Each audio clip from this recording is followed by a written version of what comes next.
Teenage Mutant Ninja Turtles Saturday Morning Adventures continued, issue number 13 from IDW. So this is the good, the bad, and the oogly, part 2 out of 3. So for anyone who's not caught up, basically Oog is back and he's trying to get revenge on the Turtles, and he's putting the Turtles through some kind of game. And whoever wins best 2 out of 3 wins the game. And if the Turtles win, then Oog will give up his powers and never bother the Turtles again.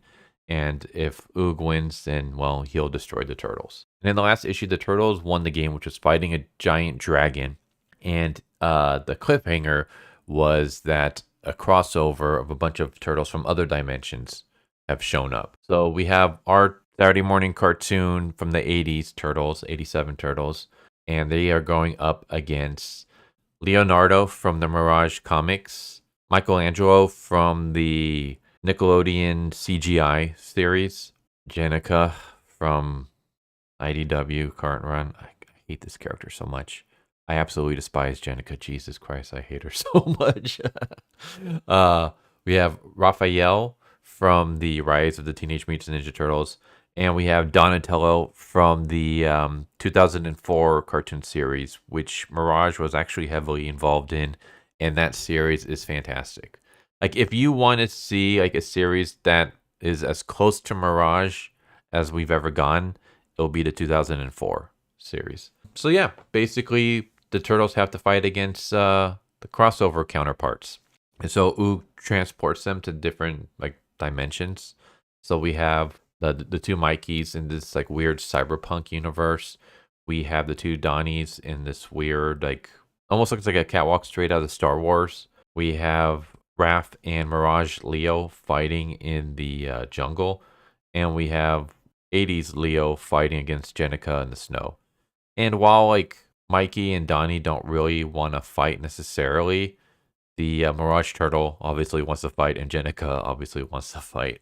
There was this like weird thing where we had the two Donnies joking, and all I can think of is, if I'm remembering this right, it's been forever since I've watched the 2004 cartoon series, but that one was a little bit more serious. I don't remember Donnie being like so jokey in that run.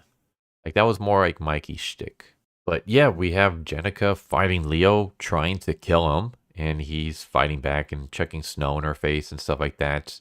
The Mirage version of Leo is trying to fight 80s Raph, disrupted by dinosaurs. So Mirage Leo goes and he fights the dinos and chases them off, and then continues his fight with Raph.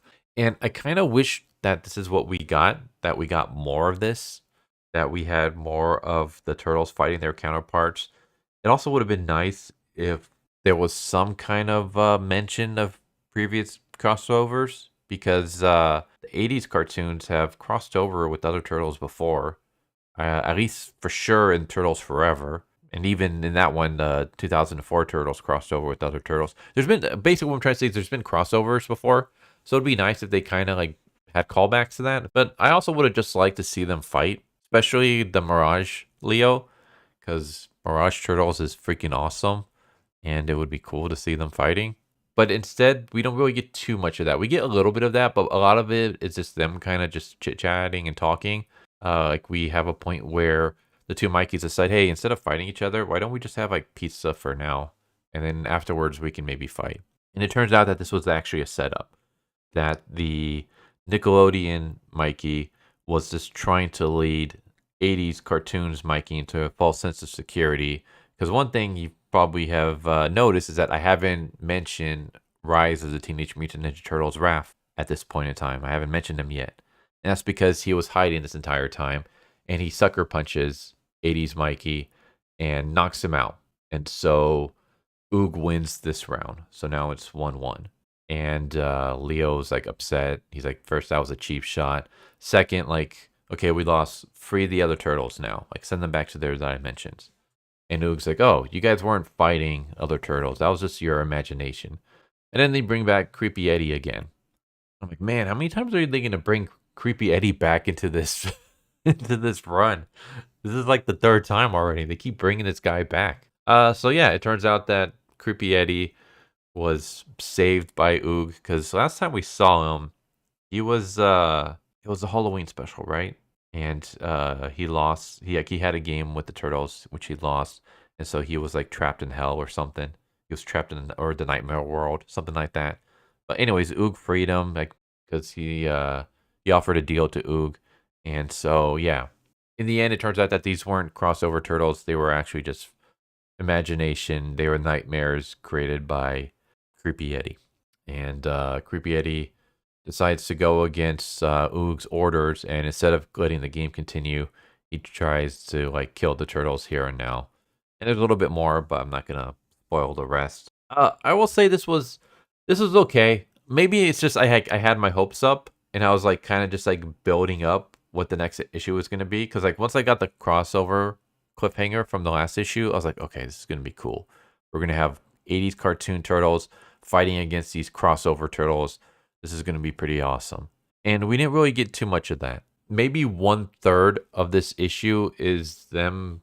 Well, no, not necessarily 1/3. I'll say half the issue is them like interacting with their other counterparts. But maybe half of that half is actual fighting. We only get like maybe a few pages of fighting, and then the rest of it is just talking.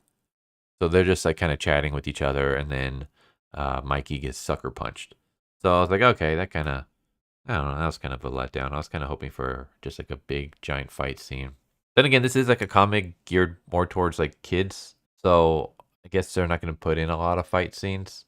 I don't know. Like right now, I'm currently going through volume 4 of Mirage comics, and I'm recording them, and I'll upload them once that's done, but that's going to be like way, way, way into the future.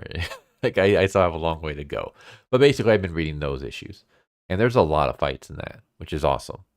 Like all the details of and the just the main run from volume 4 are really good. A lot of fight scenes. So maybe like I was expecting to see a lot of that here. But yeah, we didn't really get that.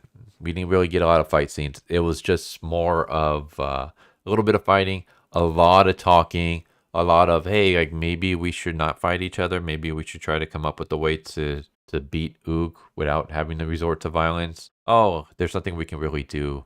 So maybe we will have to fight. Okay, well, how are we going to do this? And then we get the sucker punch. So it's like a lot of that. And yeah, the actual interactions with the crossover characters is, like I said, maybe half the issue, not even. And then the rest of it is basically Oog and Creepy Eddie and the cartoons 80s Turtles. So yeah, a little bit disappointed in that, but then again, this is, I guess, geared towards little kids, even though there's a lot of throwbacks to kids who watched this in the 80s who are now adults. So I don't know. It might seem like I'm ragging on it. I enjoyed the issue overall. I just, it didn't live up to the hype that I was painting for it in my head. In my head, I was expecting like this great epic battle, and I didn't get that. So I'm a bit disappointed because of that. But I'd give this issue like maybe like a 6 out of 10. So it was good. Not great or anything, but it was good. So there you go. There's Teenage Mutant Ninja Turtles Saturday Morning Adventures Continued. Issue number 13. Hope you guys enjoyed. Hope to see you next time. Take care. Later. Thank you for watching my video. I hope you enjoyed it. If you didn't, I still want to thank you for watching it this far, and I hope the next one is more to your liking. With that said, thank you once again, and I hope you guys and gals have a good one. Later.